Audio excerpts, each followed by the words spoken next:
Breaking news చూస్తున్న YCP హయాంలో జరిగిన మద్యం కుంభకోణంపై ఏపీ సర్కార్ కీలక నిర్ణయం తీసుకుంది. ఈ కేసు దర్యాప్తు వేగవంతం చేసేందుకు సెట్ను ఏర్పాటు చేసింది. విజయవాడ సిపి రాజశేఖర్ బాబును అధ్యక్షుడిగా నియమిస్తూ ఉత్తర్వులను జారీ చేసింది ప్రభుత్వం. ఇక సెట్ సభ్యులుగా SP Subbarayudu, additional SP Kolli Srinivas, Sriharibabu, DSP P Srinivas, ఇక సిఐ కె శివాజీ, సిహెచ్ నాక శ్రీనివాస్లను నియమించింది ప్రభుత్వం.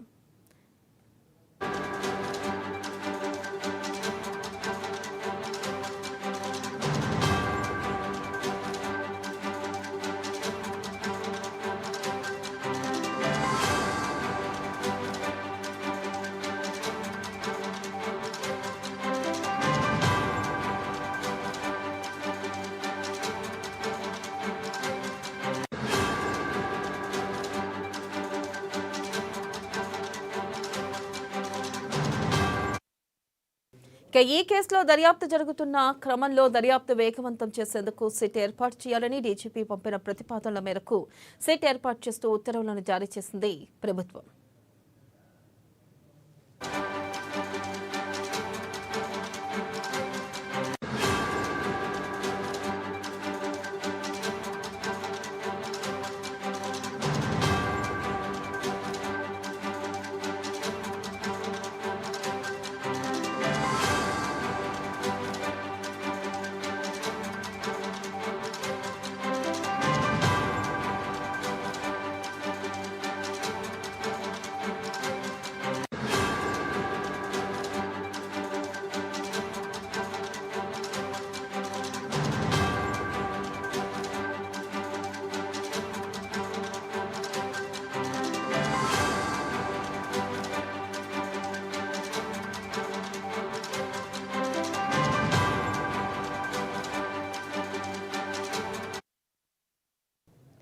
బ్రేకింగ్ న్యూస్ చూస్తున్న వైసీపీ హయాంలో జరిగిన మద్యం కుంభకోణంపై ఏపీ సర్కార్ కీలక నిర్ణయం తీసుకుంది. ఈ కేసు దర్యాప్తు వేగవంతం చేసేందుకు సెట్ను ఏర్పాటు చేసింది.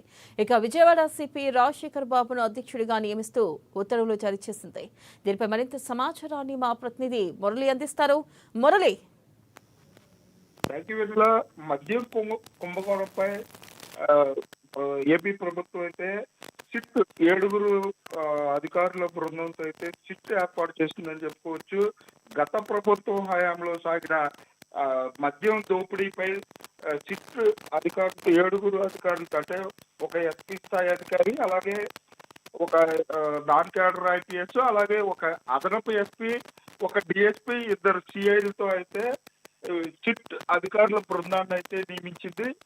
గత ప్రభుత్వంలో వేల కోట్ల దోపిడీ చేసిన నేపథ్యంలో ఇప్పటికే సిఐడి పలు బ్రాండ్లకు సంబంధించి కానివ్వండి, మద్యం ప్రమోషన్లు, అలాగే బ్రాండ్లను కిల్లింగ్ చేస్తూ కొత్త బ్రాండ్లు అంటే సుమారుగా 7 కంపెనీలకు సంబంధించిన 38 బ్రాండ్లను అనుమతిస్తూ వేల కోట్లను దోపిడీ చేసింది గత ప్రభుత్వం అంటూ కూడా ఇప్పటికే సిఐడి విచారణలు జరిగిన నేపథ్యంలో మద్యం తయారీ, సరఫరా, విక్రయాలు వీటికి సంబంధించి కూడా పూర్తిగా గత ప్రభుత్వంలో దోపిడీ జరిగిందంటూ కూడా సిఐడి విచారణలో తేలిన నేపథ్యంలో కూటమి ప్రభుత్వం అయితే సిట్ బృందాన్ని ఏర్పాటు చేసింది. దీనికి సంబంధించి గత వైసీపీ ప్రభుత్వంలో పెద్దిరెడ్డి కుమారుడు ద్వారా వేల కోట్ల రూపాయలు జగన్మోహన్ రెడ్డికి అందాయంటూ కూడా సిఐడి విచారణలో జరిగిన నేపథ్యంలో 7 సభ్యులతో కూడిన సిట్ బృందాన్ని అయితే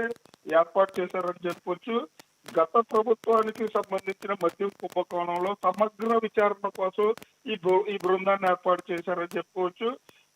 ఈ బృందం 15 రోజులకు ఒకసారి నివేదికను సమర్పించాలి. అలాగే వేల కోట్లని ఏ విధంగా దోచుకున్నారు, ఎవరెవరు అంటే ఈ బృందానికైతే ప్రత్యేక అధికారాలు కూడా ఇచ్చారని చెప్పుకోవచ్చు.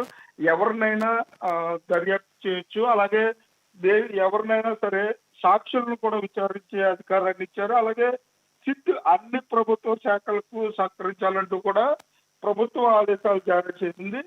ఈ పురోగతికి సంబంధించి ప్రతి 15 రోజులకు ఒకసారి ప్రభుత్వానికి నివేదిక ఇవ్వాలంటూ కూడా సిట్ బృందాన్ని అయితే ప్రభుత్వం ఆదేశించిందని చెప్పుకోవచ్చు. ముఖ్యంగా గడిచిన 5 సంవత్సరాలు బ్రాండ్లు అంటే ఎవరైతే కమిషన్లు ఇస్తారో వాళ్ళకు మాత్రమే బ్రాండ్లను ఏపీలో ఉండే విధంగా చేశారు. అంటే ప్రధాన బ్రాండ్లు ఏవి కూడా గత 5 సంవత్సరాల్లో ఎక్కడ కనపడిన నేపథ్యంలో అంటే 38 మద్యం బ్రాండ్లు, ఊరు పేరు లేని బ్రాండ్లను తీసుకొచ్చారు. అలాగే బీర్ల కంపెనీలకు సంబంధించి 10 కంపెనీలను అంటే బూమ్ బూమ్ అని ఊరు పేరు లేని బ్రాండ్లు, అలాగే నాణ్యత లేని మద్యాన్ని సరఫరా చేసి పేదలను కొల్లగొట్టారు. అలాగే ప్రభుత్వ ధనాన్ని దోచుకున్నారు. దీనికి సంబంధించి ఏ విధంగా దోచారు, ఎవరెవరు దీనిలో పాత్రదారులు ఎవరు, సూత్రధారులు ఎవరు అని తేల్చేందుకైతే 7గురితో కూడిన సిట్ బృందాన్ని అయితే ఏపీ ప్రభుత్వం నియమించిందని చెప్పుకోవచ్చు వీళ్ళ.